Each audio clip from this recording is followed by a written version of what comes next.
if you're going to say iron sharpens iron, like that is not a gentle process, right? That is not for the group of guys that just came together day one. Hey, let's, do whatever, have a wild game cookout, or I don't even care what men's ministry meeting, a men's breakfast, whatever. Like that's iron sharpening iron is it is a brutal process and it needs to happen for sure, Mm-hmm. but it is one that happens over time where you open yourself up and other people open themselves up to that process.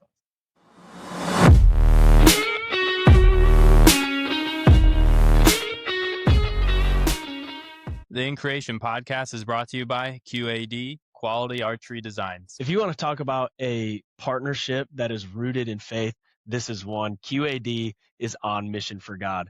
And it was one of the first upgrades that I ever made to the first bow that I had. I got the HDX, and now I'm rocking the MX2 on both of my bows. I've been bow hunting for the last 8 years, and 6 of the last 8 years, I've had a QAD arrow rest on my bow. So if you want equipment that is proven to work in the field, we trust Team QAD. All right, welcome to the In Creation podcast, episode 22, where we talk all things Christ and our obsession for bow hunting and archery. That's right. Hey, we really appreciate you being here and listening along. If you're watching on YouTube, be sure to hit that subscribe button, hit the bell for notifications when we drop new episodes. Leave us a comment. If you're on an audio platform, leave us a review, hit that follow button. It just helps us get this podcast out to more outdoorsmen, more believers, making connections, and growing the body of Christ. And Ryker, if they've got any other questions, what do they need to do? Yeah, you need to text True Life to 97,000. You'll get a text link sent to your phone. You click on that link, it's just going to give you more resources about the gospel in your hands. That's right. Hey, and one more thing. I feel like I have not said this hardly ever, but be sure to go, if you're listening on YouTube, hopefully you're subscribed already, but also go follow the Instagram account. We've got TikTok. It's on Facebook. So go check that out. We drop clips pretty much daily from the episode, the previous week's episode, basically. So definitely be sure to do that. Shoot us a DM if you don't want to text that number. If you want to have more of a personal connection, shoot us a DM on Instagram, and one of us, Ryker or I, will get back to you as soon as we can. But with that said, Ryker, what do we got, man? Yeah, I got a little updates, did some work down at the permission piece I have, and so that was fun, did a little bit of grind in there. And then you had Korbin's grand opening. Was it in DFW, right? Yep. This was in Burleson, kind of the home shop Burleson, for me. Yep. Right there.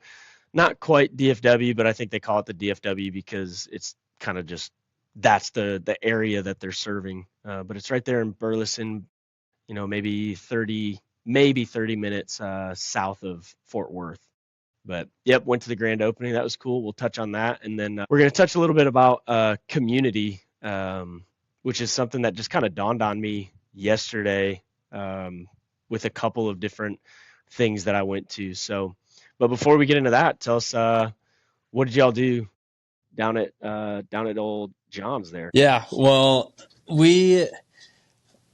I guess it's a little bit late putting some food plots together, but we got it. He sprayed it down last week or a couple weeks ago, so we killed everything that was there. So typically we have 2 food plots. One we're not planting this year, but the other one we are planting. And dude, I was just, he had his tractor and everything down there and showed me how to hook everything up and was pretty much like, have at it. And so hit the food plot with tilled it a little bit, and then I was the one that went out there and threw the seed down and then hooked up the Calder packer and ran over it right before it rained and just got that all knocked out. The other one, man, it got overtaken by some thistle, and John actually met somebody who, I don't know the guy's name, and he probably wouldn't want me to say the name on his podcast anyways, but he sells like switchgrass seed and stuff like that. So he's like really big into, planting stuff. And John just like asked him, he was like, hey, yeah, I got one food plot that's overgrown with thistle. Like, what do I need to do to take care of that? And he was like, oh, I know exactly how. And so he gave John this plan on how to, get it fixed and get that thistle out of there. I don't exactly know what the plan is, so I'm not even going to try to say what the steps are. All I know is that we're not planting it right now. At some point, I know that we're going to throw down a bunch of rye and mow it. I don't know in what order or if we're spraying something else on it. I have no clue. But yeah, I do know that we got somewhat of a plan to fix that food plot up there. And the one that we did get planted, we've got it planted just in time. We got a good rain this morning, when we got up. But we see at least a ton of does. We've had a few good bucks, come into that. It's really close to the cabin, like literally maybe 50 yards from the cabin. So it's we get deer coming in pretty often right there. And I'm definitely, for the most part, we've been we're not hunting, super hard or hitting the woods super hard and, until we get a little bit later into October. But I did ask John, I said, can I shoot a doe, first weekend off of this food plot, just hanging up in a tree pretty close to it? And he is like, yeah, go for it. So got the tree picked out already, and I'm like, there you go. Sweet. So first week in October, yeah, at least we, get that rep in the red zone like we were talking about, and get a doe put down. Other than that, man, we still got some work to do. We just now it's we got to go to the stands, and each year we kind of just go check, make sure they're hanging up good. If we need to change out a ratchet strap or whatever. Just make sure that everyone's safe and all that good stuff. And then if something's overgrown, we got the pole saw out there and make sure that we can shoot where we think the deer are coming from. And so that's next step. And then after that, man, we're rocking and rolling down there. But yeah, that's basically it. I did cut 2 cords of wood. And John, we got done. He was like, you're probably going to be feeling it tomorrow. Oh yeah, man, I'm feeling it pretty good. I'm pretty smoked. So yeah. So the food plot that y'all put in, is that over by, I think y'all called the stand Pine Tree? Is it that food plot? It's not Pine Tree. So that's the one that we're not. Okay, that's the one that's overgrown. That we're not planting. Yeah, that's the one that's overtaken by that thistle. Okay. So the one closer to the cabin, I don't know if you know what I'm talking about there, but it's literally right there. Sometimes when you drive in, you literally see it when you drive. Yeah, I think I know which one you're talking about. That's the one that y'all planted. So yep, that's the one we planted, and so it's a little bit bigger near the cabin, and then it goes down the trail quite a ways when we got some sand set up off that trail. The trail is probably 10 to 15 yards wide maybe. And it starts getting narrower, and we just have it going down that trail a little ways to a couple stands that we have kicked off the side. So nice. And are y'all utilizing any mock scrapes or anything? Yeah. So John really introduced me to the mock scrape idea from he's huge on Jeff Sturgis, loves Jeff Sturgis. Yeah. And so do I. I mean, the guy's a stud. The guy's great, with the hanging vine, that's the route that we usually go. And we haven't set up, honestly, some of our setups that we had from years past are still there, and deer still hitting them. So you don't really need to freshen them up that whole lot unless, something happens where the vine falls or whatever. So we'll check when we go to each stand. I don't know if we have a vine at each stand, but we do have quite a few set up. And so if there's one by a stand, we'll check it and just, see if it's still hanging good and make sure it's not broken or anything like that. Yeah. Nice. And what blend, I assume it's a blend that you guys threw down. What all do you got in it? It is a blend. I have no idea.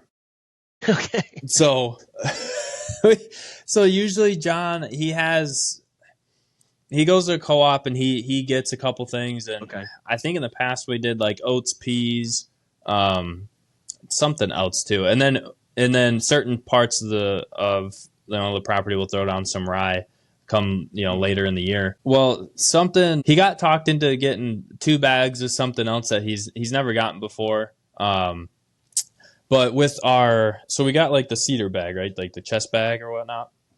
And they have the different settings for, the different sizes of seeds. Well, we're in between settings. Like nothing was coming out on the first setting, and I'd go to the setting 2, and I basically was having to run down the food plot as I'm like spinning the thing because it was just going everywhere. So not fun. It kind of sucked. So I don't know. I can't remember what exactly was all in the bags that he got. I know that there was some. I know there was groundhog radish for sure. I know. And I can't remember what else was in there. I do, for some reason, that's the only one that sticks out to me. But once we ran out, because we ran out like super fast because it was just going everywhere, and I'm like running down this food plot, and he was like, okay, well, I don't know where there's another co-op around here. I'm just going to go to Tractor Supply and get this seed. He's like, usually it's pretty crappy, but it is what it is. We'll just go get it. And so he went and picked out a couple things. He just filled up the bag, and I just went at it. So we'll see how it works out, but yeah, for the most part, we have like specifically in that plot that we planted, like we have some pretty good luck with, it grows super well. That's good. Yeah. So there's some hope there, but yeah, that's pretty much what we got from food plots now. I mean, the one on the other side of the property we're not planting, and so like that's basically it. Nice. Okay. Man, I need to it's a good reminder to get my butt in gear. I've probably got another month or so before I'll plant down here. Seems like we plant later down here. I'm assuming just because it's so hot. I don't think anything would survive. And I feel like it's been a few weeks since we've gotten any rain. But I do need to get back there, mow this little test plot that I'm going to put in. I need to mow. I need to kill and mow. Probably rake it pretty good. Try to get as much, just bare ground as I can get. Because I'm not going to be able to get any heavy equipment back there for sure. And I need to start thinking about the seed blend that I'm going to put down. But probably first week of September, I'll probably try to get that knocked out. Just start looking for that rain.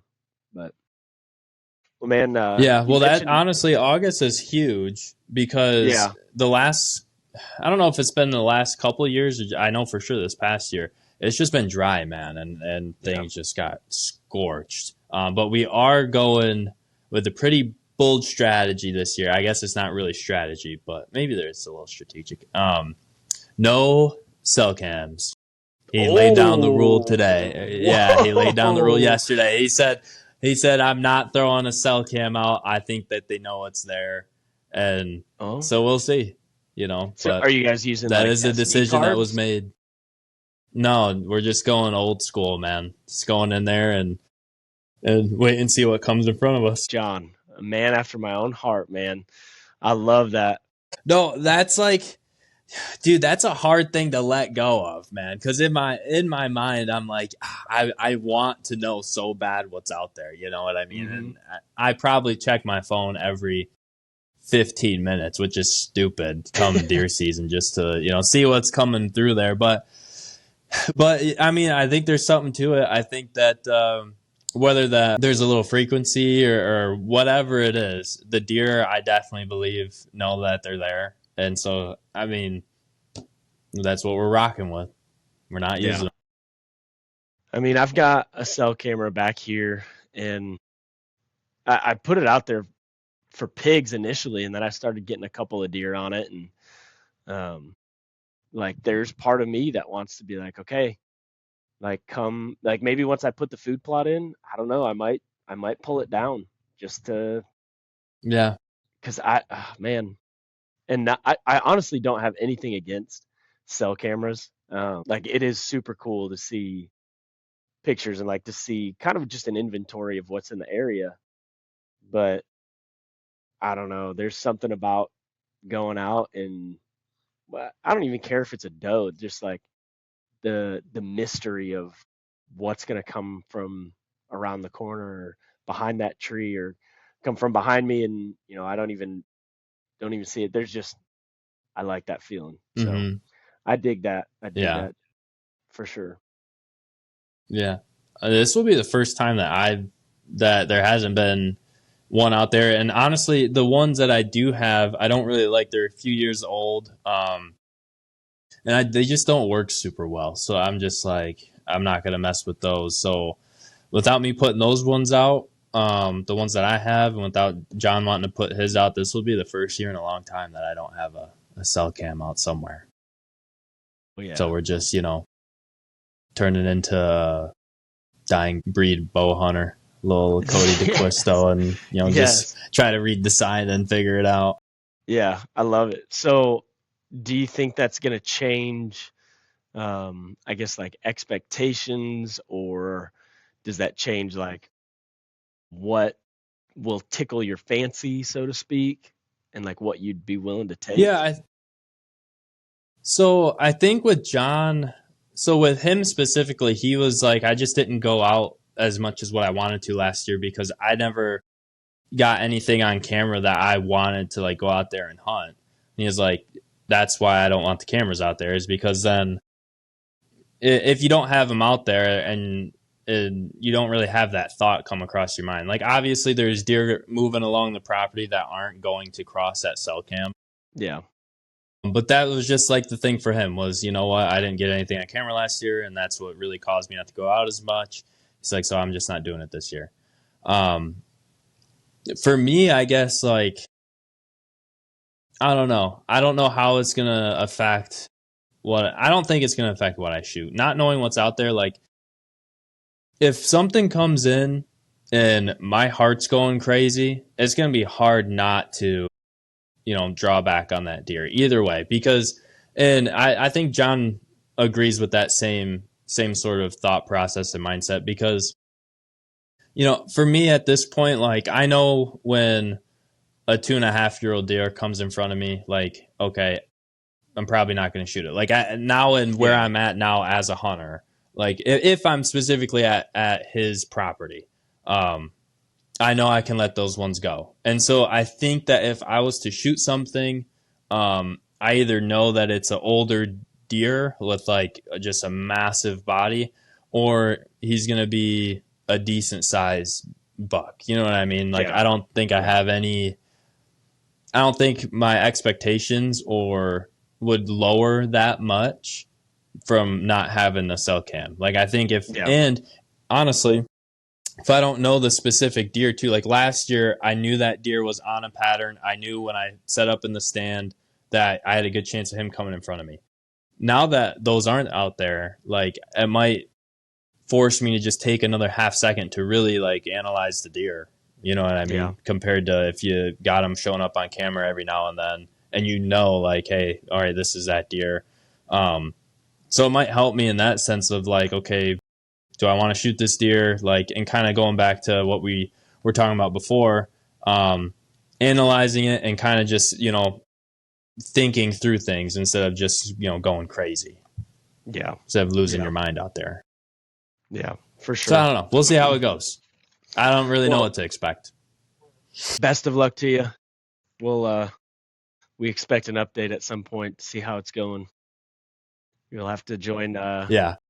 You'll have to join a help group like Cameraholics Anonymous or something like that. Recovering cell cam addict. But, I just want to go put them out there so bad. Yeah, give me the shakes. The In Creation podcast is brought to you by Kool-Aid Archery. Man, this feels so good. We had Bo on the podcast not long ago, and I've been shooting these Ngulubi 5mm arrows for about 2 months now at this point, and I've been absolutely impressed with them. Running about 8 GPI and a 300 spine, which is really impressive. I've got a 50 grain steel insert here that comes with it, and it also comes with this 25 grain collar that you can throw up on the top of it. Like I said, incredibly impressed. Yeah, the 1K and the 3K centrifugal weave just really gives that shaft the durability. And make sure you go check out their whole lineup at KoolAidArchery.com. And if you want a little bit of a discount, check out the link in the description below. I'm 3 weeks, no cell camera pictures, so No, that's funny. But I mean, I think that's going to be fun, man. I think it'll make for a more engaging season for you. I think that's my opinion. Yeah, for sure. I mean, we'll see how it goes. I kind of have the same hopes, you know. I mean, Yeah. I don't see why I wouldn't. Yeah, I agree. I agree. Well, man, you were talking about Korbin's the grand opening. It's kind of funny. Like they've been open since I think it was September of last year. Um, Hmm. but with it being September, like they opened and it was like hit the ground running. So they didn't really have time to do much like that. And so they decided to do it this summer. Yesterday it was August 1st, and Branch, who we had on the podcast, if you haven't listened to that episode, definitely go back. The dude is a wealth of knowledge, and I think he said, what did he say? He's 20, 23. He's young. 22, 22, 23. But Yeah, dude, I didn't even think about it. I didn't mean to interrupt you. I got a text Branch about the little issue I'm having with my bow for sure.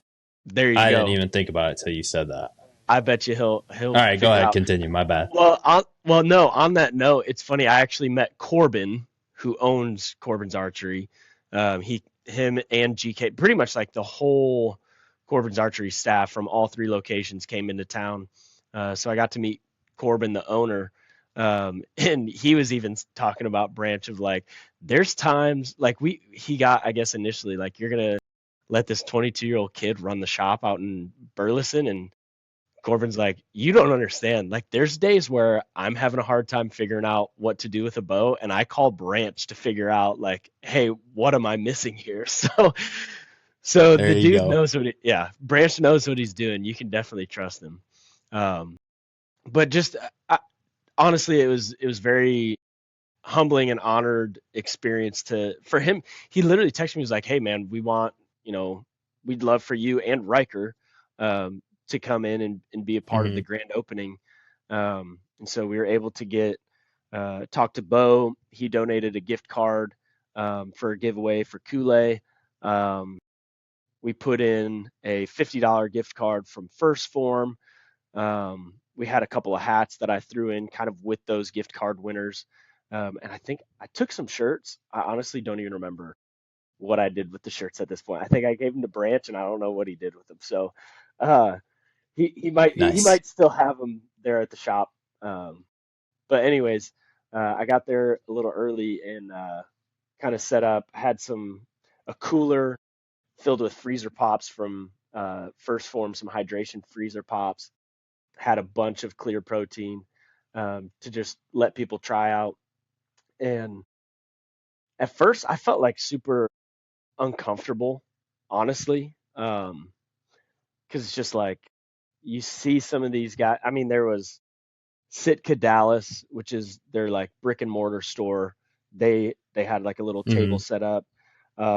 You had Kevin actually was there from Dialed. Um, there's this group called the Ultimate Hunting Experience. I think that's what it's called, which is kind of like a membership kind of deal. And they put on some events where you can shoot rifles and bows. Korbin's been a big part of that. PSE had a little table set up so you could shoot a couple of their bows. And then I don't know if you know who Willie Waldrop is, but he's a YouTuber from here in Texas, big Axis guy.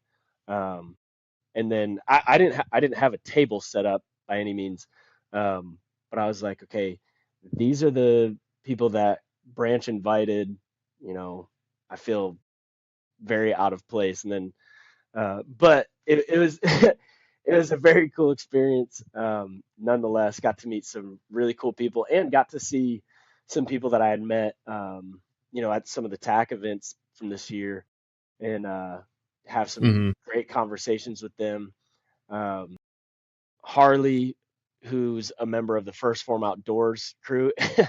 I was sitting there. I can't remember who I was talking with, but like out of the corner of my eye, I see this girl and she's got a First Form Outdoors T-shirt on, and I was like, "Oh, that's strange." Like nobody mentioned being here at the grand opening. Granted, I didn't mention either in our Yeah. little group chat, and it it dawned on me like, oh, I bet that's Harley. She's kind of a new member in our group.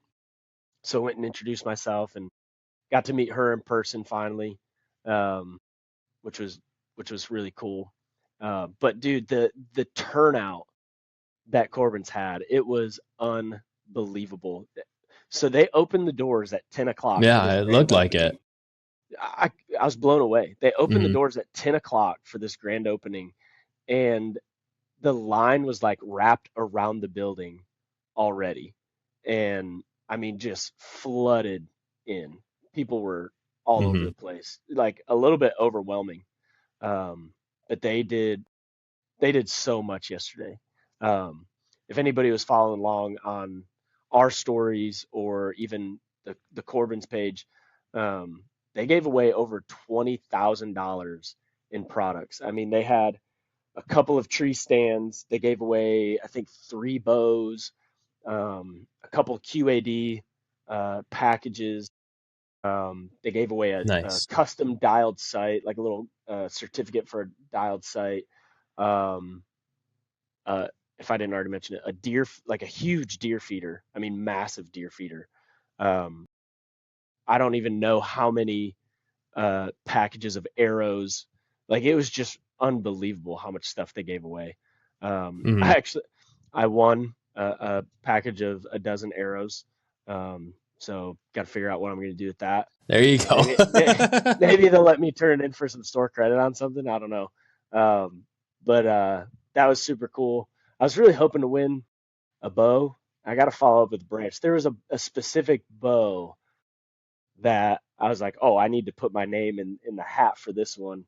And I don't remember them drawing the winner for it. So I need to follow up with them to see if they did. I also need to follow up with them. What bow was it? So Caitlin, I might be saying her name wrong. Caitlin Moss, YouTuber. Okay. She's real close with Korbin, and she got a new bow not too long ago. Got the Arc 30, so she was giving away her RS from last year, like fully kitted out. And so I was like, oh, I Nice. definitely want to put my name in the bucket for that because I would love for Shauna to start shooting, and that'd be a perfect little setup for her. And if she doesn't like it, Oh yeah. then great. I have another bow that Swap would the be pretty swap the dope. mods. Exactly. Might have to swap the limbs, maybe. Yeah. But yeah, so I don't remember who won that, but super cool. And so I was there, all day long. It was from 10 to 4. And they, pulled the name for the Kool-Aid gift card, which went to a guy named Hmm. Cody, who I've shot League Night with, I think once. He's a firefighter, got to take a little picture with him and actually talked with him for a good while. Great dude. I had, I felt kind of stupid about this, but I was like, oh, you know what? I've got my little pocket quiver. I'm just going to throw a few arrows in that. I'm just going to wear that and, as I'm walking around. And it actually ended up being a good thing because Cody was like, what do you shoot? This is what I shoot currently. What do you recommend? And I was like, oh, dude, I got you in Gulabees right here. And like was able to let him put like hands Hmm. on the product, before purchasing online. So that was that was a cool little Nice. That's thing. cool. Yeah, yeah. I'm not sure who won the first form gift card. You did not have to be present to win anything, and so there's actually a lot of people who were not there when their name was called, which makes for like a real bummer. Nice. Like when you're like all fired up, like who's winning this bow, and then they pull the name and it's like Jake, you just won a bow, and then nobody steps up, and it's just like kind of And it's like quiet for a minute. silence. Yeah. Uh, so I'm pretty sure the first form gift card, I saw it kind of on a table with somebody's name. So definitely need to figure out who that was so we can reach out to 'em. But overall, just a really cool experience, man. And dude, I did not expect I did not expect them to be like busy. I expected a lot of people to show up, but I figured like a lot of the Mhm. sales would be just like merchandise, right? Little things, hats, t-shirts, sweatshirts, maybe Yeah. someone buys some broadheads or some like pre-fletched arrows. dude, I think they sold like 5 or 6 bows and like set them up right there yesterday for people, Nice. which is like wild. If I was the owner, which I'm not an owner of a bow shop, but I would have been like, hey, we're not like we'll sell you the bow. We're not setting it up today. Dude, they were buzzing yesterday.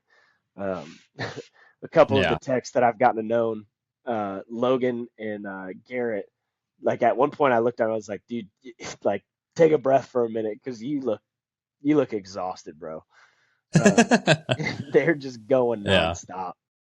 But something, and we can kind of lead into kind of what we were going to talk about in the word, but most of the time that I was there, like, yes, I had like kind of just some one-off conversations with individuals, but what I found myself going back to more and more often was a group of guys that are pretty regular at the league night there at Korbin's.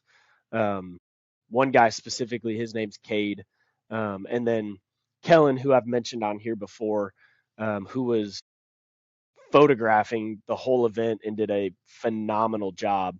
Um, we all kind of were. I found ourselves continually congregating together. We'd like talk for 30 minutes or so, and then kind of like spread out, and then we'd all of a sudden be like back together, chit chatting. And after the grand opening, um, I ended up going to shoot sporting clays with a group of guys. It's a group of dads from the co-op that we take the boys to. I say we, that Shauna takes the boys to, and in that co-op, the moms typically all get together um, weekly at like a park somewhere, and get all the kids together, and then it gives them an opportunity to kind of socialize together. But the guys, like the dads, don't get that really. Like we see each other occasionally at a special event for the school. Um, like most of these people, most of these Hmm. guys, I've seen twice, and like even then, like we've talked and stuff. But it's usually like the last thing I saw them at was a field day. So like we're working the event together, like trying to get things organized. And sure, like we have a little bit of time for small talk, but like we don't actually know each other. And we were going to shoot 14 stations of clays, and we get to station one, and like it's kind of quiet. Nobody really knows each other. It's very like straight to the point, matter of fact. Like, okay, hit miss on that pair, miss hit hit, like whatever, keeping score. And by like station three, we're joking around with each other, Hmm. we're razzing each other, we're giving each other a hard time when they go like goose egg on 6 clays. And it was just like a good reminder there and at the store of like how important community is, right? Um, and I think especially for guys, it's something that's Yeah. kind of hard to develop and put together. And I think there's a few things behind that. Um, One, I think it's like we tend to not open up to each other.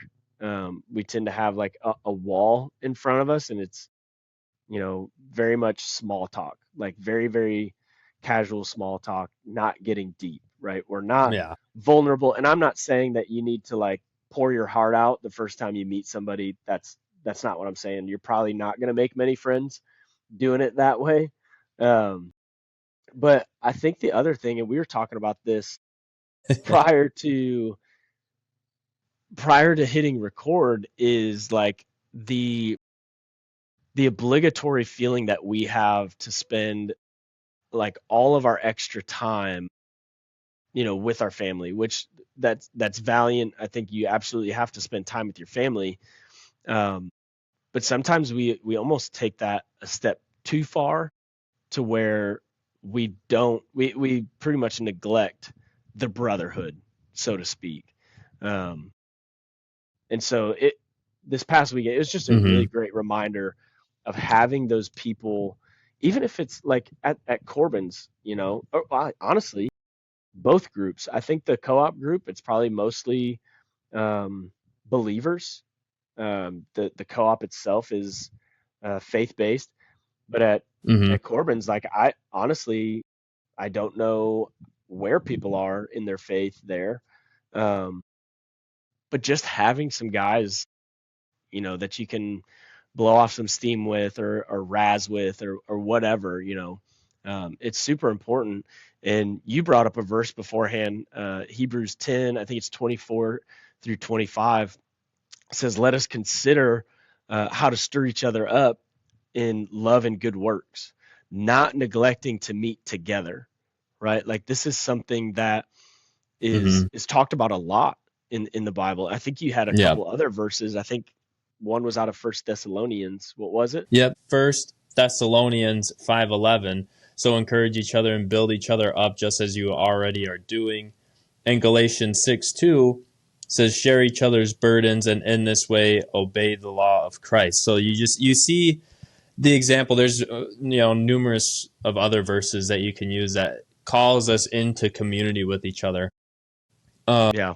And yeah, I think you're right. I think men, we do neglect that for various reasons. So like, we got a family, we got a job, we got family, Hmm. and a few hobbies, which like maybe hobbies plays a big role in or not in your life, but either way, to have a core group of people, like your hobby can be your Yeah. community too. You know what I mean? So I Yes. don't want to Yep. say that it's not, but you got to be able to get in a with a group of people to be able to, like this says in Galatians 6, share each other's burdens. Like we're called to walk through life together. And one of the things that pops in my head, and this is again no credit to me, this is from someone that I listen to quite often. Um, he was talking about Christ walking to Golgotha, where he was crucified, Hmm. and he had to have help carrying his cross to Golgotha. We are supposed to pick up our cross, but I don't think we're meant to do it alone. Like we are meant Yeah. to be in a community of believers to help each other on the bad days, help you pick up your cross, and keep moving Yeah. forward. The In Creation podcast is brought to you by First Form. Hey, First Form, incredible products. I've been using them for a little over a year now personally. Started getting integrated with the First Form Outdoors team back in August or so. Just phenomenal products. The OptiGreens, the Formula One Clear, the Enduraformance. Been using them all. Incredible. Got to check them out. Yeah, Form Energy and the Level 1 bars. Dude, I thought they tasted awesome. I still rock the First Form Energy, pretty Oh, yeah. consistently. So I thought they were great products. Funded our deer camp basically last year. So, Kept us going out in the mhm. woods. Well, hey, if you want to get your own First Form products, be sure to check out the link in the description below. Well, I'm going to flip this on you. Okay. So you're All right. saying, like, Simon of Cyrene, right? Like he's told to step in and help Jesus carry the cross because Jesus is physically unable to do it, right? Yeah, yeah. Well, okay, first of all, Jesus is God, so he is not incapable of doing it. So, Yeah. but like, was Simon of Cyrene called out so that he could help Jesus? Or was Jesus like, I'm going to start slipping up here so that they ask somebody and I know that they're going to look at Simon of Cyrene? Yeah. And I don't recall Simon of Cyrene ever coming back up in the Bible, No, I to don't my either. knowledge. But that might be the first person I go talk to in heaven of like, hey, what did that do in your life? To have to carry that burden of the cross along with Jesus, like at least the physical burden of like just getting it to Golgotha, Yeah. because I bet you that made a huge impact in his life. Yeah, I'm sure it did too. And I bring that up because we were just talking, before we hit record, that I think those communities, whether it's part of the church, part of your hobby, what part of just like your actual community of like where you live, I think God puts people in your life for a purpose, right? Yeah, for sure. We were talking about this guy that I met yesterday, first time ever meeting him, but he kind of knew who I was and I had kind of heard about him. We're both Hmm. named Alex, so like it's pretty easy to remember who each other are. And he is a firefighter here in Cleburne. Well, a little over a year ago, I was in the application process for Cleburne Fire Department. I went and sat for the test. I did the physical test. Um, like the next step was interviewing. And before they got to the interviews, this isn't me bragging, but like I had a pretty good shot. I think I was one of the top three on the list as far as like the tests, the two test scores, the written and physical test. And so I felt pretty confident in it. And before the interviews happened, I got the basically I got the job for the job that I've got now. Okay. Had it played out differently, I would have met Alex, the other Alex, before we started the co-op. Mm. The only reason I know who this guy is right now is because we go to the co-op, same Okay. co-op. Yeah. I don't believe in coincidences. I believe that God places you in a certain place and with certain people for a very intentional purpose. I don't know what that purpose is right now. I hope that one day I can come on here and give you an update on like whatever happened. Yeah. But like I am now in a spot where I'm like I'm looking for something, and I'll be praying like, Lord, whatever you're doing here, like reveal it. Like I'm here, right? Here I am, Lord, send me. Mm-hmm. And maybe it's not even me. Maybe it's something that he's gonna do, right? Um, but just being open to that, and that would never happen. I could have very easily, right, been like, I've got the Korbin's grand opening. I've already committed to that. So when they asked me to go shoot sporting clays, I could have been like, no, I've already got something else going on that day, but Yeah. thanks for the invite. But instead, I was like, Sean and the boys are out of town this weekend. I've got nothing else to do. So yeah, I'm going to go shoot some clays. That sounds like fun. Um, so just opening yourself up to those opportunities, just to, like, you're probably not even thinking like, oh, the Lord's going to use this in some crazy way. Mm-hmm. Like maybe it is just a opportunity to have some fun, but to be looking for those little things, right? Um, Yeah. Well, it's crazy too once you like start seeing stuff like that play out because like so one of the things that always has kind of been on my heart is to help like specifically vets, right? Like dad's a mhm. vet, and that's just something that is on my heart or community that I want to put a foot forward and try to just be a light to that. And so and also if you have an idea if like God's you feel something in your heart like that, pray about it, number one, Mhm. and watch some things unfold, right? So then praying about that, uh Chris Ham, who we were talking about a little bit ago, like he reaches out because he saw an ad for the podcast. He does stuff for vets and first responders, which then says that, hey, I have an opportunity. Like we want to open uh, 1,000 locations across the United States with Center Shot Ministries.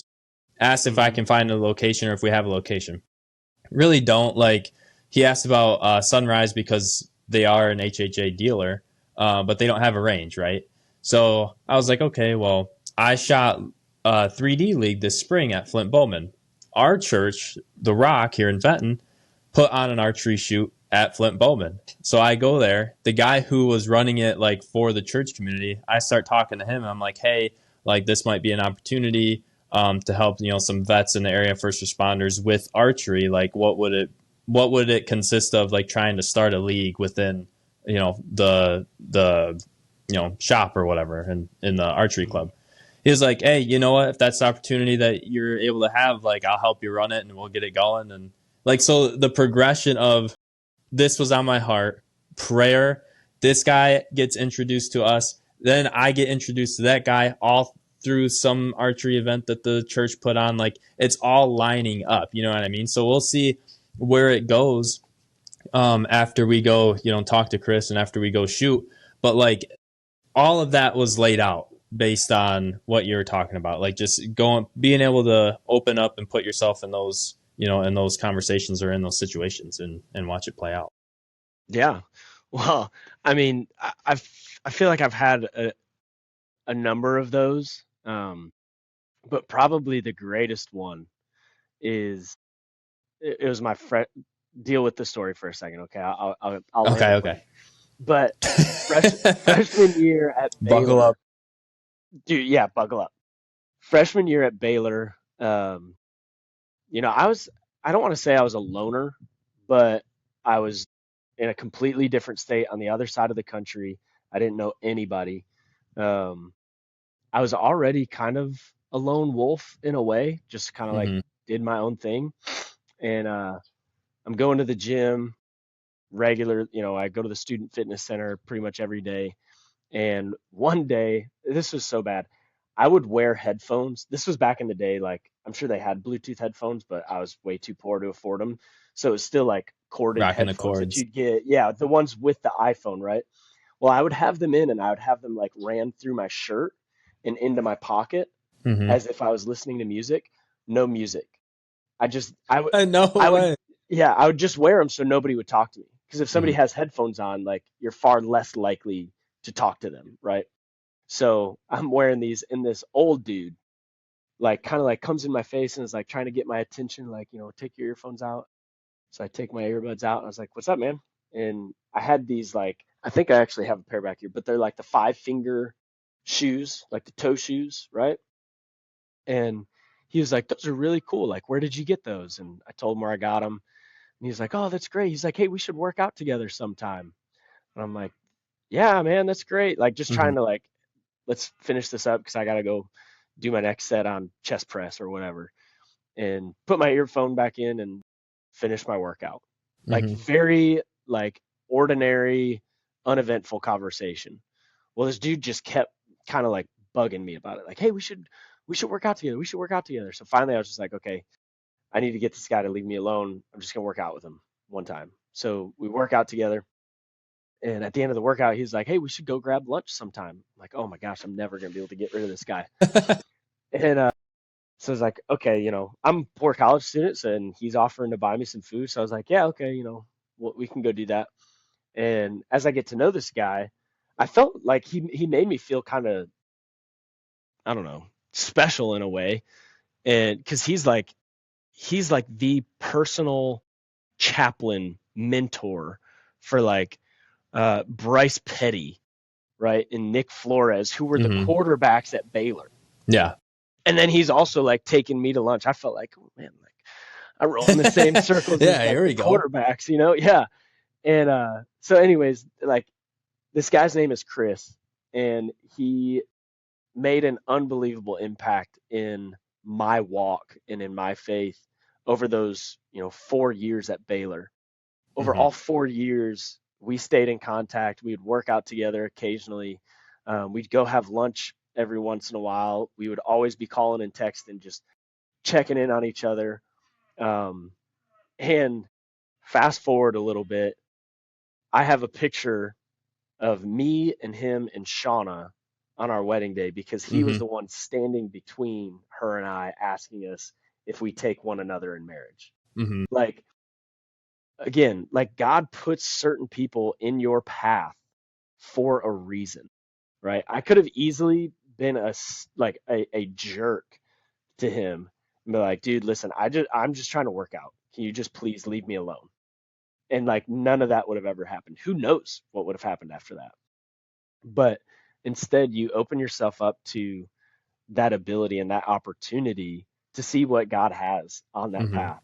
Yeah. And I'm sure, like I said, I think that no matter what, you can avoid certain things. And I think God's just going to, like, He's going to make it happen, right? I'm not necessarily one for predestination, but I am one for, like, God has all sovereignty on all things, right? Hmm. He is an all sovereign God.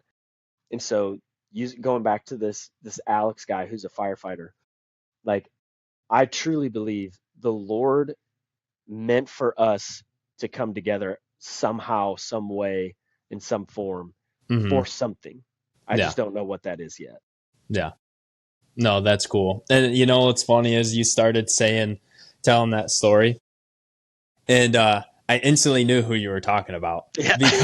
because we were standing up at the altar, and I was standing up there with Spence, and he held up the shoes that you Oh, were he wearing. did. I Yeah. forgot about. So he said, "Oh yeah, those are some interesting shoes. Where'd you get them?" I was like, "Yeah, I know exactly who this guy is." But Yeah, that's dude. crazy. That's a crazy story. That and I do believe that too. I believe God will, no matter what, if someone is meant to be put in your life, one way, shape, or form, God will put him there. And for whatever reason, we don't know, obviously, but He does. Yep. And just a quick shout out, Chris, or AKA the Colonel, if you're listening to this. I love you, brother. Um, that's his literal grandpa name. Like that's what his grandkids call him, Colonel. Colonel. Yep. I don't think he has any military experience, but I absolutely love it when he told me that. Anyways, I did want to touch on something too. Like I feel like it is a verse, it is scripture, it is the word of God breathed by God, but it is often just like I don't know, it's overused a little. It's almost like Philippians 4:13, Yeah, I right? hear Like you. Yeah. I can do all things through Christ who strengthens me, and people always like slap it on a weight plate or like, a big old muscled up dude, and it's like, okay, Not it's not really the exactly the concept. kind of Yeah. yeah, exactly, yeah. But one that gets thrown around all the time is like iron sharpens iron, right? With Proverbs 27:17, I think. Okay. Yeah. I think that's what it is. 27:17. Um, Iron sharpens iron, so one man sharpens another. And I heard, man, I wish I could remember what pastor it was. It was probably Joby Martin because that's the only person I can think of Hmm. saying this. But he was basically like, we say, iron sharpens iron, and we put it on these like men's ministry T-shirts that look like really hardcore, but then it like ends up being like two noodles like slapping each other because like there's no forging that's happening, Yeah. right? And so I just feel like kind of obligated to say this of like, if you're gonna say iron sharpens iron, like that is not a gentle process, right? That is not for the group of guys that just came together day one. Um, hey, let's do whatever, have a wild game cookout, or uh, I don't even care what men's ministry meeting, a men's breakfast, whatever. Like that's iron iron sharpening iron is it is a brutal process, and it needs to happen for sure, Hmm. but it is one that happens over time where you open yourself up and other people open themselves up to that process, because you're probably going to hear some things about yourself that you don't want to hear. Yeah, for sure. And People are going to call you out on some stuff. yeah, well, you have to be willing to go through the fire, right? Iron sharpens iron. Hmm. But that's like, Yes. if there's going to be any progress, you got to be willing to go through the fire. Yeah. And like, eh, you know, I don't want to beat the metaphor to death, but it's like if you have a sword that you are forging to be a weapon, right?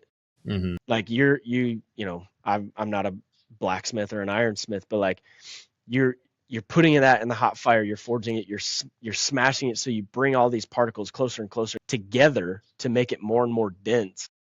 But then when you go to finish the product to actually make it sharp, right? Like you're putting it across this grindstone, Hmm. and you're shaving parts of the material away, right? So you're not only refined by the fire, but you're also refined by that sharpening wheel, Hmm. where it's like it is making you an instrument of precision, essentially. Yeah. And I think that's often it's hard to find. It is very, very hard to find.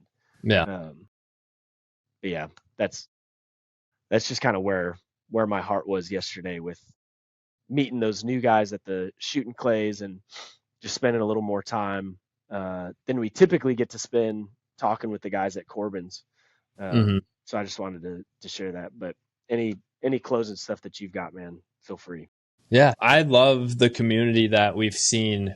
We're right now, it's not like we have we're not massive, right? No, yeah, But by any stretch of the yes, imagination. yes. But the little bit that we've Yeah, seen has been awesome. And so, like, I pray all the time for God to, bring men in my life who are kind of like the king's table. David yeah, had Joab, Jonathan, and is it Nathan, right? Nathan, yep. So I pray to have those kind of figures, my own king's table. And dude, I think a lot of people are coming because of, what we're doing here. I'm praying that God brings those people here. I see the community growing. It's like that little bit of growth that we're seeing, and people messaging us, and the few relationships that we've made over it. I think it's awesome, and I think that's exactly what God has in store. Yep. Yeah. Agreed. And I can't wait to see, in multiple facets. Like I can't wait to see what he does with it. Yeah. 100%. All right. That's what we got for episode 22, and we're feeling 22. So I hope everyone's getting out in creation. I had to say it. Oh, good Lord. All right. Well, enjoy the creation. Praise the Creator. We'll see you next time. Maybe. Yep. Peace.